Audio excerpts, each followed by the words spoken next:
Chapter 2. Diagonally. Gaia, damn that dog, where the hell did she get off to now? A figure shrouded in a thick black cloak wandered down the dark walk of Nocturne Alley, their steps nearly silent on the cobblestone.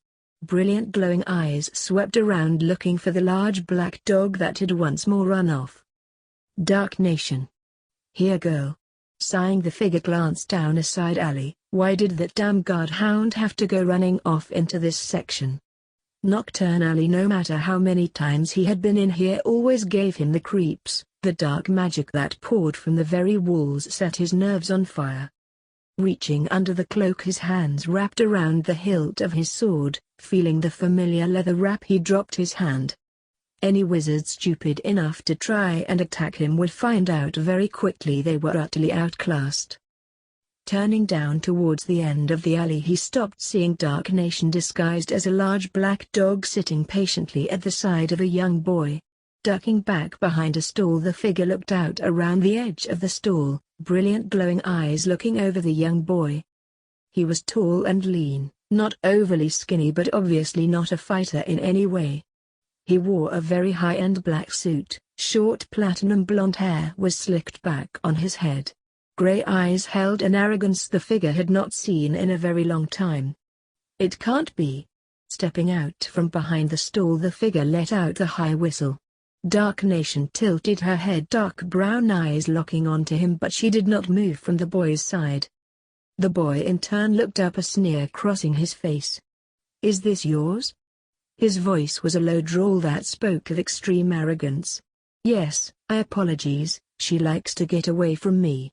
"Dark Nation, come here, girl." The boy blinked, his eyes turning a brilliant blue as he looked down at the disguised guard hound by his side. "Dark Nation." Kneeling down, the boy reached out, running his hands over Deanne's head almost lovingly. "Draco, what are you doing?" The boy, Draco, blinked, his eyes returning back to their stormy gray. Quickly he stood up and turned to face a man that looked nearly identical to him. This man, if it was at all possible, appeared more arrogant than Draco. Pulling himself up to his full height, the figure regarded this new man warily. Everything about this man screamed Hojo. He knew it wasn't really the man, but he had the same oily arrogance about him that set his teeth on edge. "I was waiting for you." This man's dog came up and sat next to me. "I have tried to get her to leave but she won't." The man sneered but was smart enough to say nothing as Deanne stood and wandered back over to her temporary master. She had gotten her point across, that it was all that mattered. Reaching down, the figure gently ran his hand over her head, feeling the long tentacle that was invisible to all but those that knew her. Dark Nation is very protective of children. If she sees one alone, she will stay by their side until a parent shows up. That was complete and utter BS, but he could not reveal why Deanne had actually sat down by the young blonde. "Come on, Deanne. The others are probably waiting for us." Turning, he didn't spare the two behind him a second glance. Reaching into his cloak, the figure withdrew a folded-up piece of paper, gently unfolding it. Glowing eyes saddened as they fell onto a very old, very worn photograph attached to the paper. The slowly roved over the smiling, youthful face of his lover, who had long since passed, murdered in cold blood because of what he was. Bringing the picture up, he gently kissed it as he did every day and placed it against his heart where the man's ring lay on a Damascus steel chain. "I know you are here, somewhere. I'll find you, and this time I will never let you out of my arms. I will not let you die." Looking over the picture of the Utai Turk, the figure pulled out a pen and moved to the bottom of the page. Several names were already scrawled across the parchment, several in a loopy, almost script, while the rest were in his chicken scratch handwriting. Moving to an open expanse of ivory parchment, he wrote down 2 words. "Draco, R.S."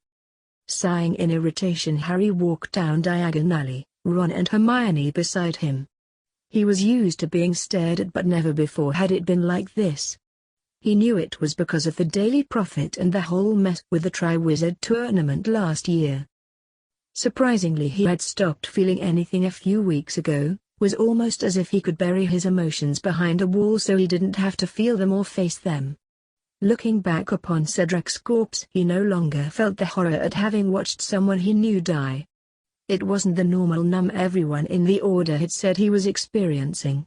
It just didn't faze him, almost as if he was used to seeing comrades dying around him. He had not told anyone about the recurring dream he had since the beginning of July. It was always the same, almost as if he was reliving someone else's life through flashes of memories. A tall dark-haired man with brilliant bright blue eyes that seemed to glow, a sword nearly as big as he was strapped to his back. Embrace your dreams, and no matter what happens protect your honor as soldier. A tall auburn-haired man with pale glowing blue eyes laying on a bed of black silk, eyes roving over the words written in a book, a familiar poem that he now recognized from the other day. A soft melodic voice reciting the verses by heart with such passion. A young man that had to be no older than 19 with spiked black hair and brilliant blue, violet eyes that glowed brighter than all the rest, looking at him with uncertainty. The sword the first man had been carrying was now on his back. We'll meet again soon. He could recognize his own voice, though slightly deeper, but it was still his own. The young boy nodded, lifting a finger pointing it at him. I'll hold you to that. Before turning and walking away. A group of men and women all in black suits, all standing at the end of a hallway with what appeared to be paintball guns. Didn't think we would let this go, did you? What appeared to be the leader would say, the impish smile crossing oriental features. Those dreams were nice. He looked forward to those because of the emotions that came with each and every person. Each one was different. The first man, he felt deep friendship, someone he was comfortable with. The Auburn, he felt deep love. The man simply looking at him could make him want to melt into the nearest surface, his voice always soothing. The young man, affection like that of looking at your own son. The group was a wide range of trust and friendship, while the leader was one he greatly admired and looked up to. It was after these pleasant dreams of feeling wanted and loved did they go from beautiful dreams to bone-chilling nightmares. A town bathed in flames, men, women and children screaming and begging for their lives as he mercilessly cut them down. Blood stained the ground and his feet, a name shouted in anger, but it was fogged. He couldn't hear what the name was, only the cry afterwards. I trusted you. Why did you kill the townspeople? Why did you hurt? Answer me. After that it was just black with searing pain that always woke him up drenched in a cold sweat. Thankfully Ron was a heavy sleeper, so he never woke up when Harry did after those dreams. He honestly didn't know what they would all do if they found out what he was dreaming. No doubt they would associate it with Voldemort in some way now that he had returned, or maybe if he was lucky he was just going insane like the papers kept claiming. Moving past the Quidditch shop, he stopped seeing something that was coming across odd. Fred and George stood in front of the shop talking with some of their fellow classmates. While this wasn't strange, their mannerisms were. Fred stood his hip cocked slightly with his arms thrown behind his head, a large grin on his face, and it wasn't his normal "I'm about to cause trouble" grin. George was also strange. He was slightly slouched, his wand resting against his right shoulder where he would on occasion start to bounce it against his shoulder. What are you looking at, mate? Ron moved back to stand beside Harry, seeing he was no longer with them. Blinking, Harry shook his head, looking back to Ron and Hermione. Something was just off with Fred and George's stance. Leaning over the shorter boy, Ron looked at his two older brothers. I don't see anything wrong with them. Are you sure you're all right, Harry? You've been acting weird all week. Hermione gently set a hand on his arm. I'm all right, Hermione, don't worry. Heckdever, come on George, let's mosey. Instantly Harry's head whipped around, watching as Fred seemed to almost bounce off. Right behind you. George ran after his twin, wand returning to his shoulder as he slowed to a walk, his other hand thrust into his pants pocket. Frowning, Harry turned away, his eyes turning inward. That was the weirdest sense of déjà vu he had ever had in life.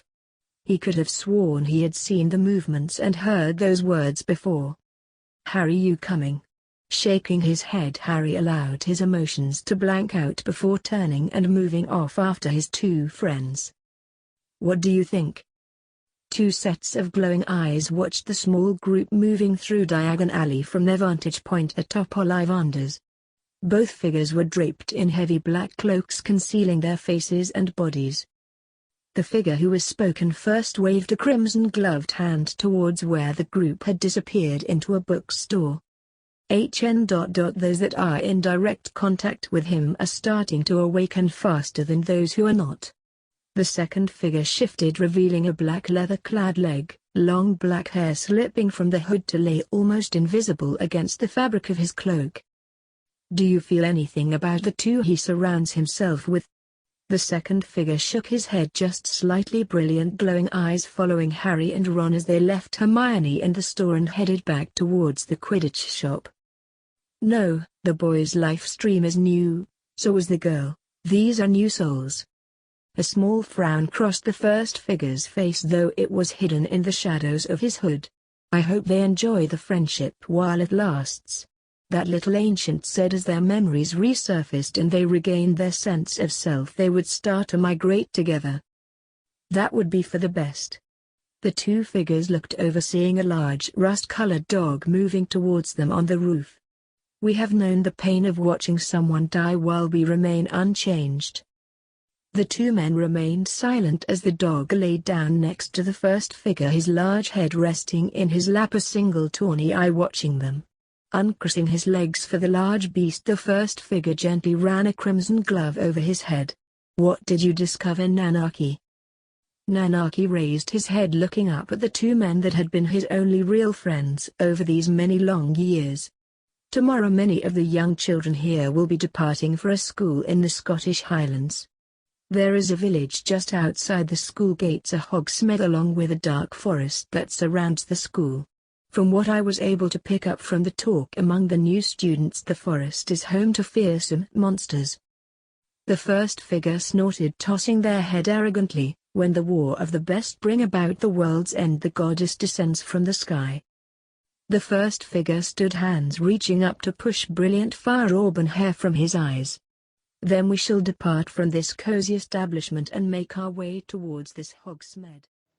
Well, I do hope you enjoyed the videos so far and video game content. And don't forget to subscribe, hit that like button, and leave a comment down below. And I noticed 40% of you guys are not subscribed to the channel. If you can, please subscribe to the channel. It'll help me and help the channel grow. Until next time, goodbye!